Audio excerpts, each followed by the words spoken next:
Saya kesel. Dan gara-gara beliau, saya jadi pindah sekolah, saya jadi mengurung diri di kamar. Saya tidak suka berinteraksi dengan orang-orang. Gara-gara siapa? Gara-gara beliau.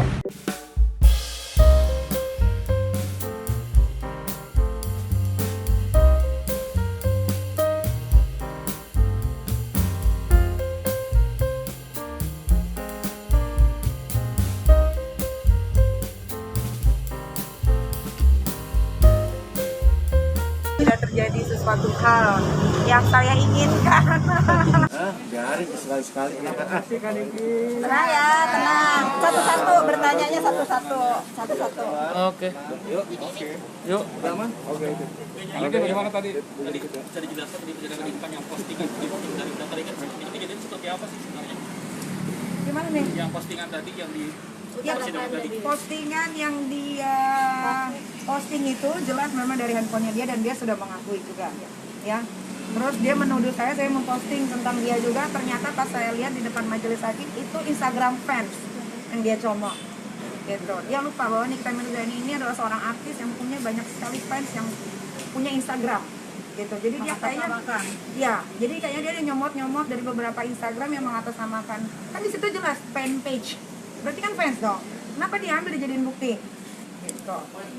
Tadi cukup seru tadi di dalam Karena si Indra Tarigadi ini, saya bingung ya. Saat itu dia mengejar-ngejar Kak Fitri untuk berdamai dengan saya. Tapi saya tidak mau. Karena buat saya harus mempertahankan harga diri saya dan anak saya.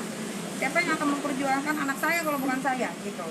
Kalau misalkan saya berdamai sama dia, nanti semuanya akan semena-mena memposting muka-muka anak-anak siapa gitu. Saya nggak mau. Tapi ketika di persidangan, oh ini orang kayak apa ya? Enggak kan sebelum dimulai sidang pun ini sudah saya berbesar hati untuk memaafkan dia secara manusiawi, gitu kan? Secara manusia, secara personal saya sudah memaafkan. Saya bilang jelas gitu, Indra, akhirnya kita berjumpa di sini.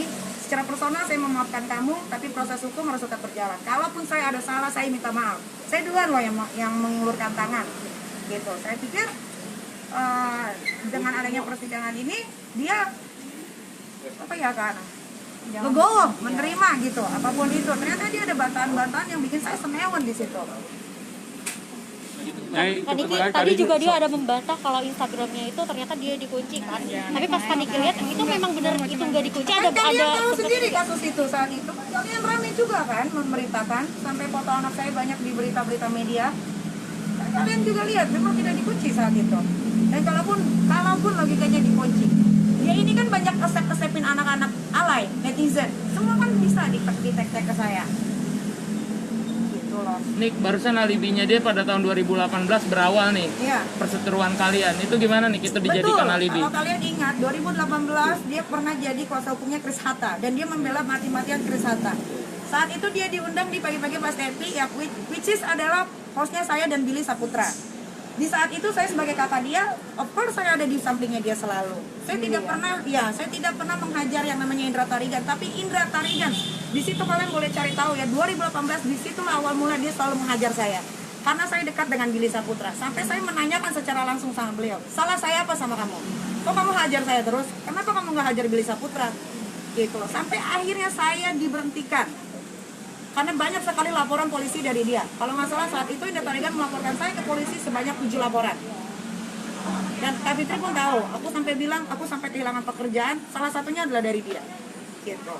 Jadi dia itu kayak nggak ada otak, makanya saya bingung, kok bisa jadi lawyer nggak ada otaknya begitu.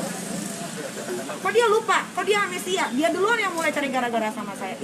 Sehingga akhirnya saya bercerai dengan yang namanya Dipo Latif, dan dia bersekutu dengan keluarganya Dipo. Itu semua ada fotonya. Gitu. Nyai tadi sempat bilang bahwa Indra Tarigan harus dipenjara gitu. Iya. Sempat terlontar emosi kah atau memang Dia harus dipenjara. Ini pelajaran untuk orang dewasa supaya kalau bermasalah dengan orang dewasa jangan dibawa anaknya. Kalau sampai dia nggak dipenjara, saya bakalan speak up terus sih. Saya punya media sosial, saya punya banyak media untuk bisa membawa kasus ini sampai benar-benar menemukan keadilan buat anak saya dan saya. Terus ada dampak psikologis juga nggak sih buat Loli? Coba Loli ngomong Loli sendiri. gimana Loli? Kesel. kesel aja. Kenapa harus saya yang dibawa-bawa gitu kan? Padahal saya pun tidak punya urusan sama sekali dengan beliau. Beliau punya urusan dengan mama saya, tapi kenapa saya harus dibawa? Saya tidak punya ikut campur dengan dia. Saya tidak tahu siapa dia atau nggak, whatever, saya tidak peduli. Saya kesel. Dan gara-gara beliau, saya jadi pindah sekolah, saya jadi mengurung diri di kamar. Saya tidak suka berinteraksi dengan orang-orang. Gara-gara siapa? Gara-gara beliau.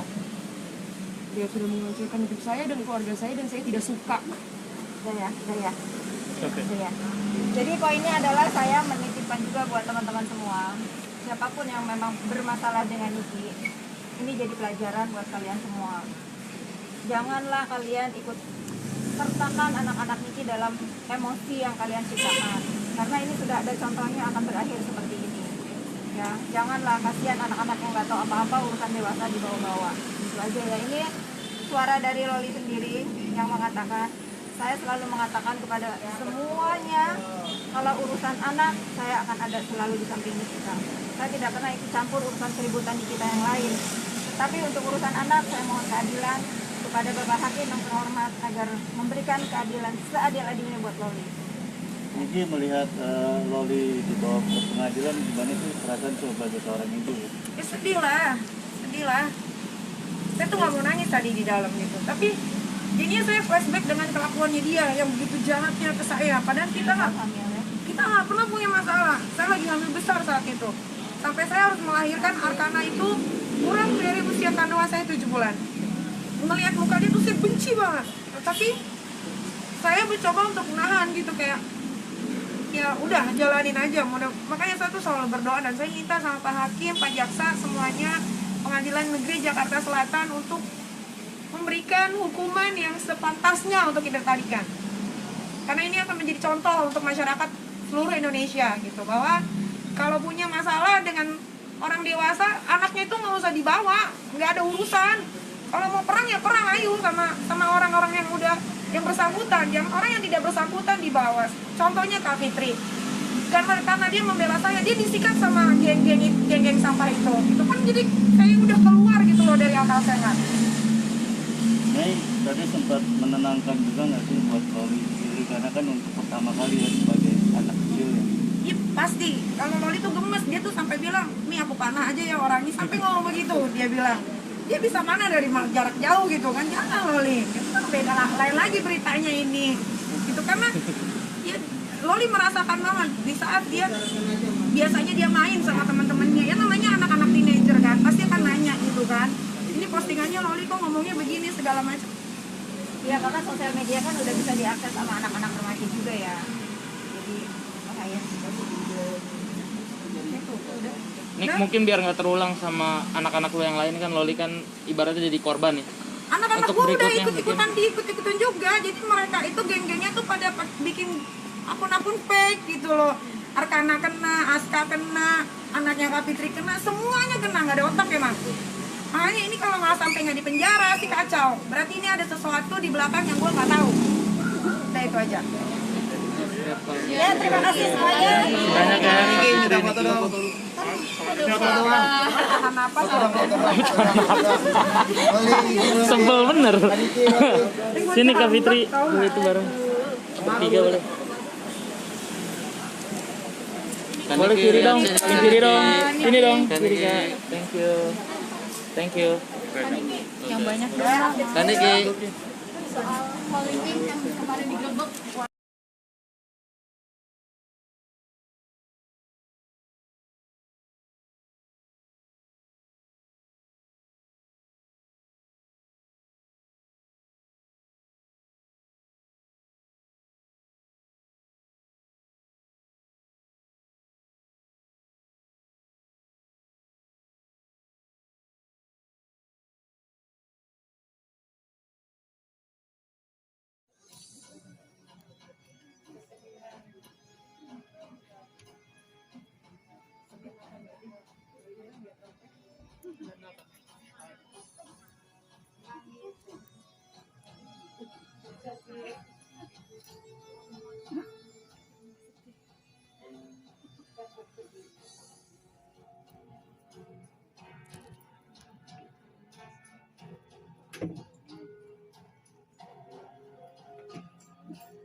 Alhamdulillah.